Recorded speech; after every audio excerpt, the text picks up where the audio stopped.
Les distances, le lavage des mains, les cheminements, tout est testé ce vendredi matin au collège Le Revard, dans la peau des collégiens, parents d'élèves, enseignants et agents. Deuxième étage. Oui, madame. On touche pas les rampes. Oui, madame. Distanciation sociale d'à peu près 4 marches quand on est dans les escaliers. Il y a des marquages partout sur le sol et au mur. On essaie de suivre le protocole qu'on nous a indiqué par rapport aux distanciations sociales, aux règles d'hygiène. Donc voilà, on explique, on fait un petit jeu de rôle pour essayer de mettre ça en place et de voir les failles qu'on peut rencontrer et améliorer tout ça si jamais il y en a. Une fois arrivés en classe, là aussi, de nouvelles habitudes. Les collégiens devront s'adapter, les professeurs circulent désormais d'un groupe à un autre. Eux restent à leur place. Entre chaque cours, les objets sont désinfectés, les croisements évités. Et là, j'ai mis dans la boîte le matériel à désinfecter. C'est un petit peu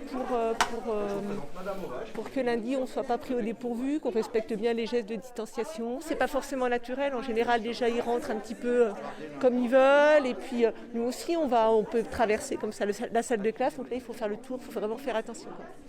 Quand sonne la fin des cours, direction le réfectoire. Toujours la distance, encore plus flagrante, encore plus importante quand il n'y a plus les masques.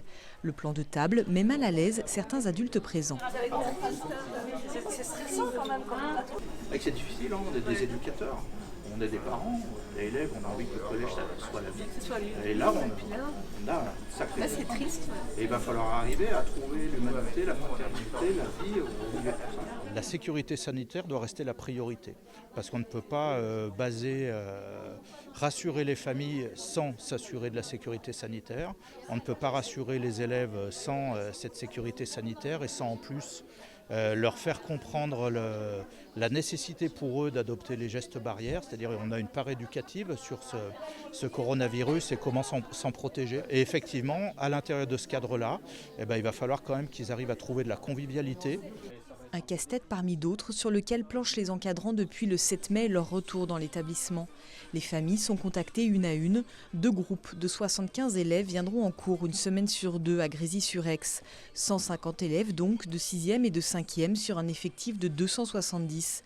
Pour cela, le département responsable de la cantine scolaire a prévu le maintien d'un service de restauration. Il nous paraissait important que chaque collégien puisse disposer d'un repas complet, entier, avec une entrée, un plat, un laitage, un dessert, dans des repas considérés aux normes sur le plan diététique, puisqu'on sait que parfois, dans certaines familles, c'est pas forcément facile d'avoir un repas complet à la maison, et on sait que les repas pris dans les collectivités apportent au moins cette solution une fois par jour aux collégiens.